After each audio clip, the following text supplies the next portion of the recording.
आपण पाहत आहात महाराष्ट्र टुडे न्यूज। पालम परभणी। पालम तालुक्यातील चोरवड येथील जिल्हा परिषद शाळेसाठी मिळणारी सुविधा निधी मागील 3 वर्षापासून दिला नाही। त्यासाठी शालेय व्यवस्थापन समितीकडून वेळोवेळी लेखी निवेदन देऊन मागणी केली तरी अद्याप जिल्हा परिषद परभणी जिल्हा प्रशासनाकडून याची दखल घेतली गेली नाही। त्यामुळे शालेय व्यवस्थापन समितीचे सर्व सदस्य जिल्हा अधिकारी कार्यालयासमोर आमरण उपोषणाला बसले आहेत।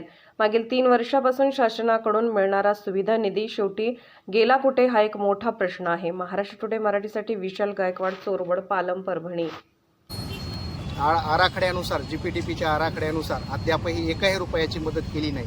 वेळोवेळी आमच्या एसएमसीने लेखी तोंडी स्वरूपामध्ये 15 ऑगस्ट असेल, 26 जानेवारी असेल, महिन्याची मासिक मीटिंग असेल, प्रत्येक मासिक मीटिंगमध्ये तो मुद्दा आमचा कॅरी फॉरवर्ड असतो आणि हा निधी 3 वर्षापासून आम्हाला निधी मिळालेला नाही आहे। तरी आम्ही विचारलं असता, त्यांनी सरपंच आणि ग्रामसेवक यांना विचारलं असता, ते निधी काही दिवसामध्येच तुम्हाला साहित्य भेटणार आहे असं वेळोवेळी त्यांनी सांगितलेलं आहे आणि त्यांनी लेखी स्वरूपात काही पत्र दिलेलं नाही।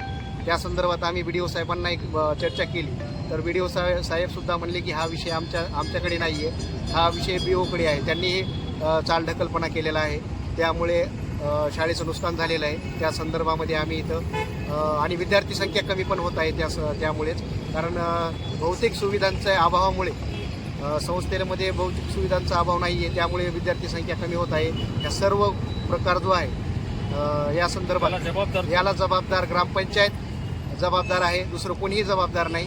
ग्रामपंचायतनी सर्वस्व विद्यार्थ्यांचं नुकसान केलेलं आहे। वेळोवेळी निधी जर दिला असता तर त्यांना वेळोवेळी त्यांना साहित्य पुरले असते, व्यवस्थित साहित्य मिळाल्यानंतर त्यांनी वेळोवेळी साहित्य द्यायला पाहिजे होतं, त्यांनी ते दिलेलं नाही आहे।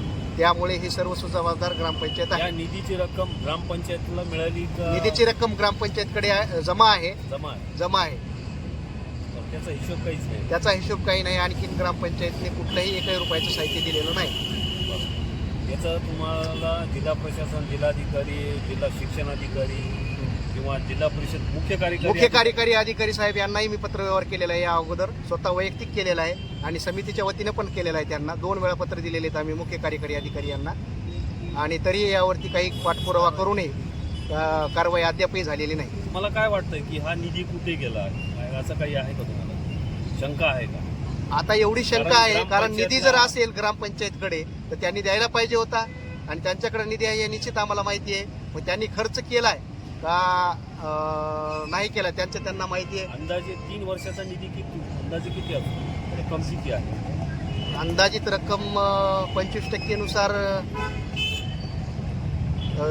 4-1 लाख रुपये असेल का अंगणवाडी आणि जिल्हा परिषद शाळेसाठी? 4 लाख किंवा 6 लाख असू शकतो हे अंदाजित। तेवढी काय मला त्याच्यामध्ये डीपमध्ये माहिती नाही।